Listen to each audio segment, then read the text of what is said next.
Hello, it's George at Suprema again. Today I'm going to be going through the DM-20, some of the key features, install specifics, and then what's actually in the box. Perfect. So let's open the box. In the box there is just the actual standard DM-20. There is then also the installation kit and the termination kit. Termination kit, just because this is an RS485 device, these can't be installed by themselves and it would be more of an add-on to an existing device. With the DM-20, like I said earlier, you would have to connect it to an existing device over the RS cables and of course the ground. They connect into the existing device, which is network connected, which would then function as the master. And then obviously power so that it can get power. With the extra connections on this one, it is classed as a DM-20, so a door module 2, so it can support 2 doors by default, but because there is 4 relays built in, you can get away with installing it on 4 separate doors. You can actually install Wigan readers by themselves as well, so if it is you'd have it connected to a network device and then you connect the 2 Wigan readers to this one.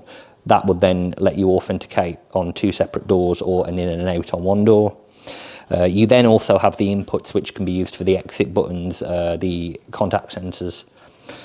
You also have the inputs which can be used for the door buttons and the contact sensors. You then also have outputs which are good for giving outputs to fire alarm systems. You then have the relays that are connected to either the door strike lock or the door mag lock. With the DM-20, you would actually install these close to maybe a core station, so you have the core station enclosure. With the actual parts that are in the box, you do have mounting plinths that can mount it within the box itself. So you'd start with the core station, which is the 4-door controller, and then any extra doors that you'd add on, you'd use this device. So the good thing is with these, they can be reset if they want to be used with a new core station or a new device.